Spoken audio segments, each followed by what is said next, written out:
Cars are on their way to the grid for the second race of the day for the Shell Oils Pre83 touring cars and the Jaguar Enthusiast Club Saloon and GT Championship. That's coming up in a moment. We've got a further interview ahead of this race.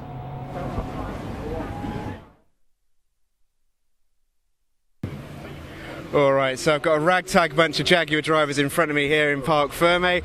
First of all, let's introduce ourselves. How are we doing on this wonderful Saturday? Wonderful. So Lawrence Kopok, Jaguar XJS, 6 litre V12, racing against my son, who's generally quicker. We've had a good morning. Good morning practice and a good race now. So how did race one go for you? I'm glad there was a second start because I had a very poor first start. I left most of the rubber on the tarmac as I set off, but when they came into the red flag, I thought I'll have a chance for the second start, which was only slightly better. But no, it was a good, clean race. Are you looking forward to race two?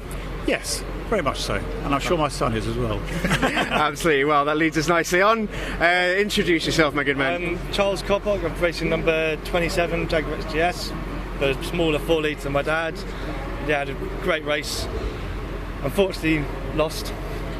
Only just though, but yeah, struggled a little bit at the start. Just didn't have the confidence in the car, but as the race went on, got a bit more confidence. I think stuff was being spilt a little bit, so it was quite sideways in a few moments. And what does it mean to you being able to race your old man at something like this? Because that must feel pretty special, doesn't it? Yeah, it's brilliant, especially when we have a close race like today. There's just it's so much fun. How competitive does it get, really? Fairly, but not too aggressive. That's we what don't, we we don't trade paint. We try and keep it clean. Sticking to the classic touring cars, man. Sure, I love to hear it. As we move along the line, who have we got here? Hi, my name's Derek Pearce. I'm in the XK8. Had a really good race, 2 good starts, and I was after getting past this gentleman here, and he was doing everything right to stop me. But that was 2 really good starts and an enjoyable race. And how nice is it to be back in the sunshine at Silverstone for the first race of the week of the year? It's been such a long wait to come around. How nice is it to be back? To be honest, in our series, it's a long time since we've had sunshine anywhere. But yes, it's brilliant. Yeah, it's really good. It's lovely to watch you race. And as we move further along the line, third in race one, I believe. That's correct. Yeah, I'm Tom Lenthal and I race Jaguar XJS. Again, I had 2 really good starts.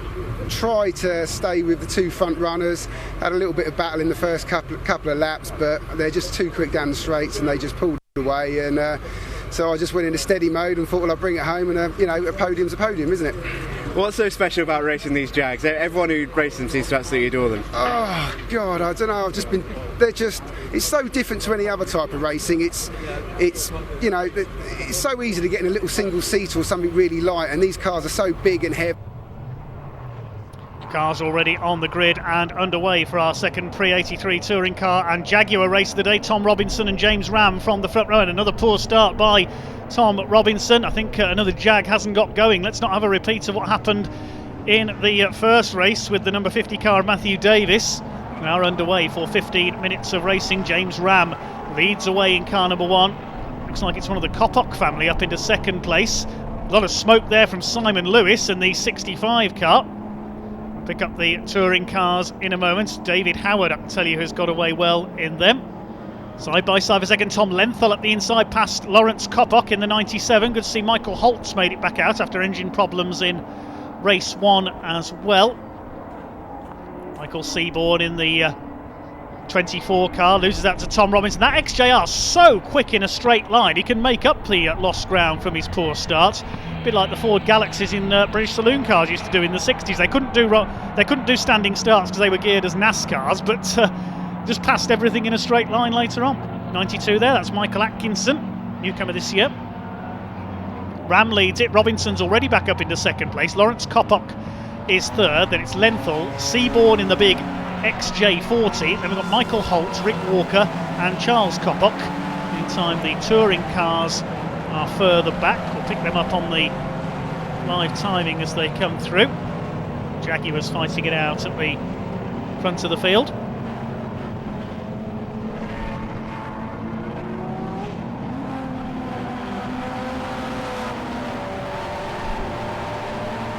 Looking down the order, the leader at the end of lap 1 in the touring cars was another Jaguar, David Howard. Poor start for Simon Jeffs. He's down to 4th behind Mark Lucock and Mike Luck. Lucock in the Escort, Mike Luck in the BMW.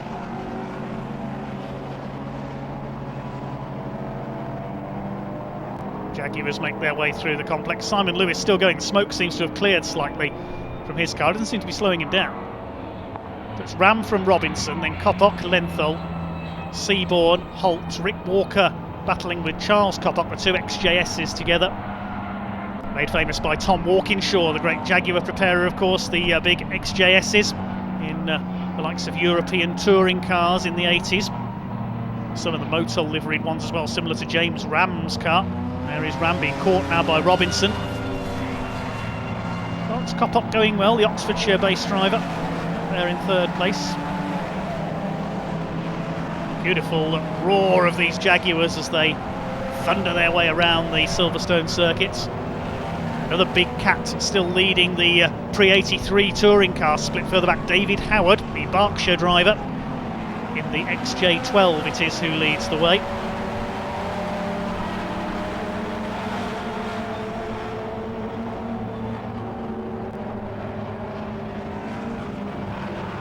He's got ahead of some of the Jaguar Championship cars at the back as well. So there's a Jaguar Interloper as Tom Lenthal sends it up the inside past Lawrence Coppock. That's for 3rd place in the outright classification. And Tom Robinson alongside James Ram, and he takes the lead down the Hanger Straight. That XJR just so quick in a straight line.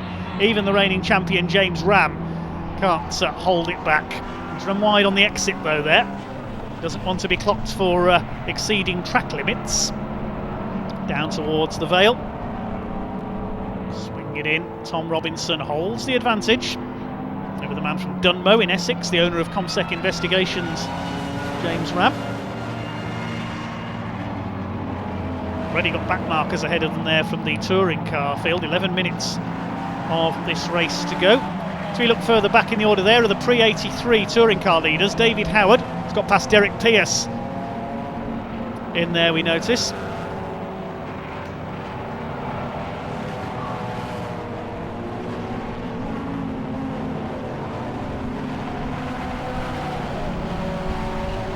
Ram going a little bit wide through there. That's Village that time as they head up to the Lincoln and onto Beckett's. Tom Lenthal still going well in 3rd ahead of Coppock, Seaborn and Holtz.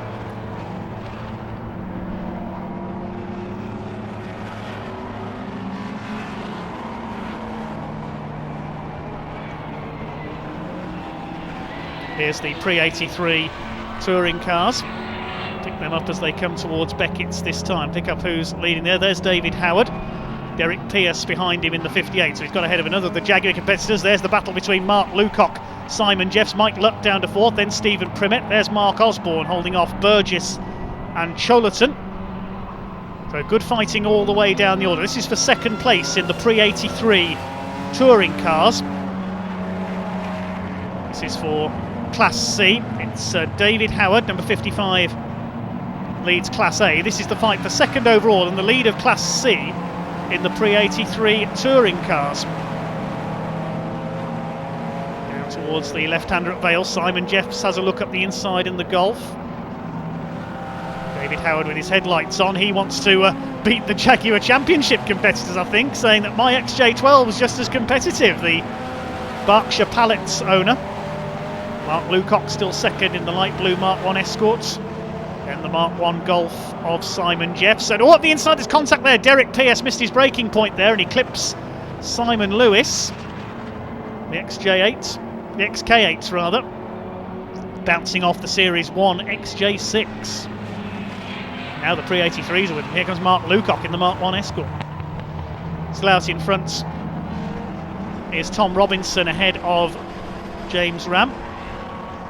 Nearly 2 seconds between those two. Now it's Tom Lenthal 3rd, and whoa, Simon Lewis nearly assaults Simon Jeffs. I think Lewis might be losing his brakes. Goodness me. There's the classic Hillman Avenger, or Chrysler Avenger, Chrysler dealer team of 61 Phil Waller. Here are the overall leaders. That's Tom Robinson ahead of James Ram still, and the gap is opening up. It was just under 2 seconds that time through.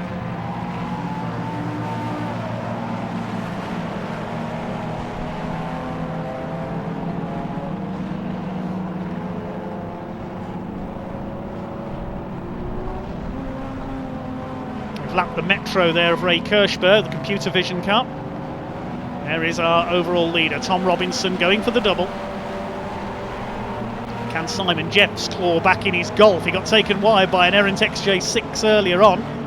Looking at the timings as they come through, David Howard still has the lead of the Pre83s. He's got a cushion of 3 Jags between himself and Mark Lucock, when Jeff's third, Luck fourth and Primet's fifth. That's the Pre83 classification further back in the order.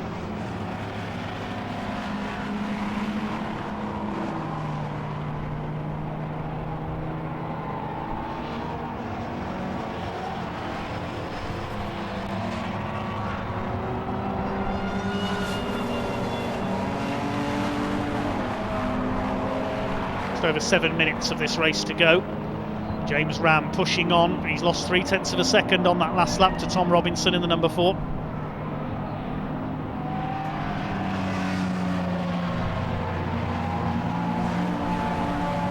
There's the battle in Pre83. This is for second place in their outright classification. David Howard's pulled away in his Jag.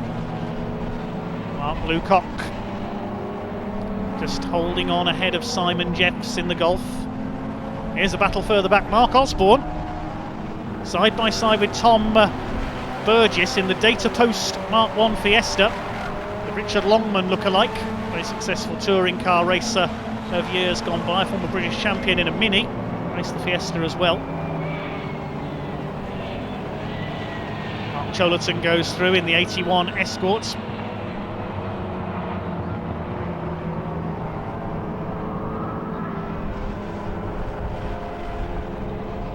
Michael Seaborn defending there. That's one of the Coppocks behind him. That's Charles Coppock Jr. in number 27.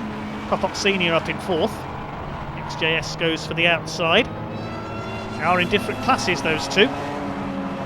24 is Class B, 27 in Class C. Seaborn leading Class B. The Jags Robinson leads Class D for the full race modified cars. Tom Lenthal in 3rd overall is leading Class C. Seaborn leads Class B, although sliding about there. I think he might be losing some oil.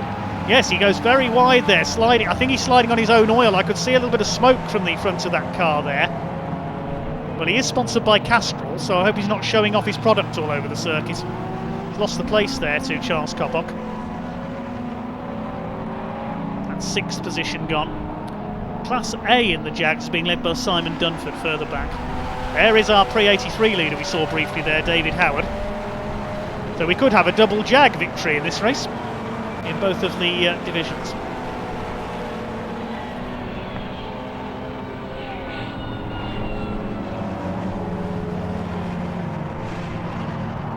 Towards Beckett's, keeping an eye on Michael Seaborn there, whether he is having problems with oil. There's Rick Walker coming through behind that very green XJS, and he's being caught by David Howard, the Pre83 touring cars leader. You can tell by the Shell Oil Sunstrip, but he's not in the Jaguar Championship. He is a Pre83 touring car racer in his XJ12, in the livery of the old Works Jags of the early 80s. Bit of a lock-up there though. Does tend to struggle with its brakes, this car. See the old British Leyland livery. Has appeared on the broad-speed tuned XJ coupes of the early 80s, which were fast but very fragile. Still see those in historic races very occasionally. Coppocks fighting it out amongst themselves now, along with Michael Holt in the number 11 there. He went out in the first race with engine trouble. He's fought his way up the order.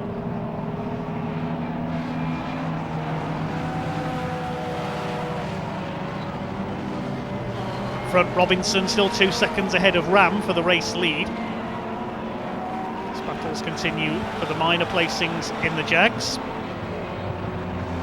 There is number 78 Mike Luck. He's got ahead of Mark Lucock now. That's the battle for 3rd in Pre83, because Simon Jeffs in the Golf is ahead of them. There he is, the Mark 1 Golf GTI. Very well suited, as we heard earlier, to the Silverstone circuit. There's Stephen Primet. He's had a quiet weekend by his usual standards. Normally fighting at the sharp end of the Pre83s. Here comes David Howard. Let's size up Rick Walker's XJS, he says. Well, he's not just sizing him up, he's going to go past him as they come into Stowe Corner. No problem. Beautiful XJ12.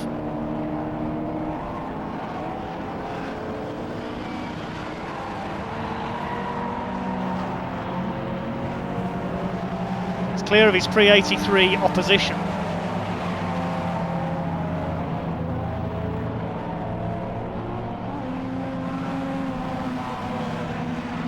'54, the Rick Walker car in the green of Jaguar's Formula One team from the early 2000s there. There's the fight ahead of them. Here are the leaders, lapping Ray Kirschberg in the Metro.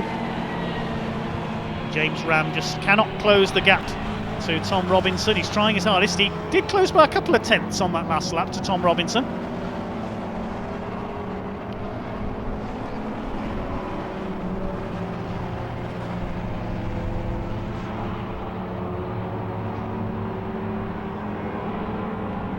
The closing stages now, 2 minutes to go. Good to see Colin Claxton is back out there, the Triumph Dolomite, after that contact off the start line in the first race. Leaders now lapping Mark Bevington's Toyota Celica, which is several laps down, unfortunately. And yes, the gap did come down considerably that time. In fact, Ram has taken nearly a second out of Robinson there. Is Robinson suffering with a slight problem here? You can see it's come down. 0.8 of a second now the gap. Ram did his personal best last time through with a 1:17.9. And he's right on his tail now. I think Tom Robinson might be developing a problem here. Here they come. And oh, they nearly clipped a back marker there. This is Ram's opportunity. And he's going to go through. They nearly clipped Simon Lewis there in the Series 1 Jaguar. But no, Robinson again gets his foot down. Maybe his tyres are going off and he's not as strong in the turns.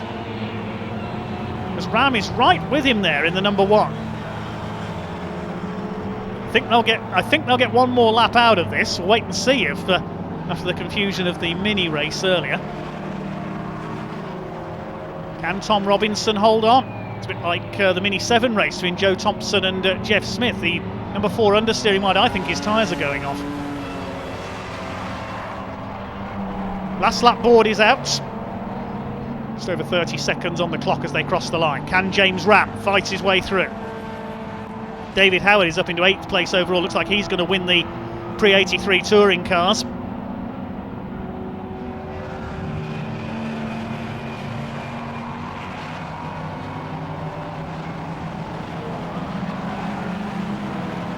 Here they come then. We're on the last lap now.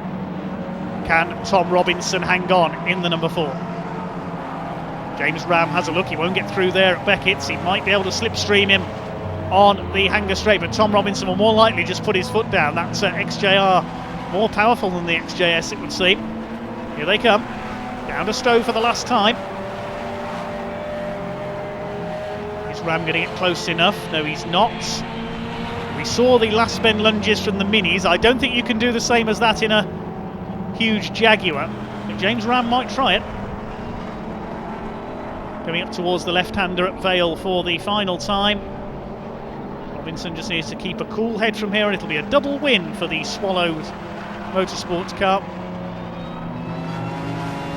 Round the final corner, the checkered flag will be awaiting them, and it is a double for Tom Robinson. James Ram nearly rammed the back of him as they crossed the line there. Very close indeed. 0.3 of a second in it at the line. Tom Robinson takes the double. Long way clear of their opposition.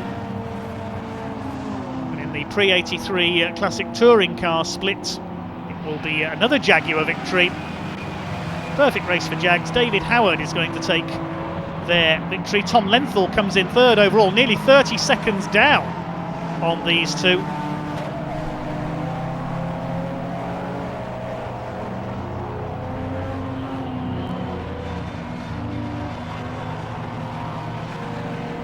Lawrence and Charles Coppock 4th and 5th, Michael Holt 6th, Michael Seaborn 7th, and David Howard gets 8th overall, wins the Pre83 split.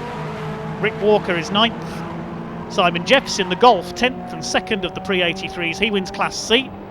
Mike Luck is 11th, Mark Lucock 12th, Stephen Primmett 13th, Tom Burgess in the Fiesta 14th, and Mark Osborne 15th. A little bit of damage there on the back of Mike Luck's BMW. Been a bit of argy-bargy in the pack.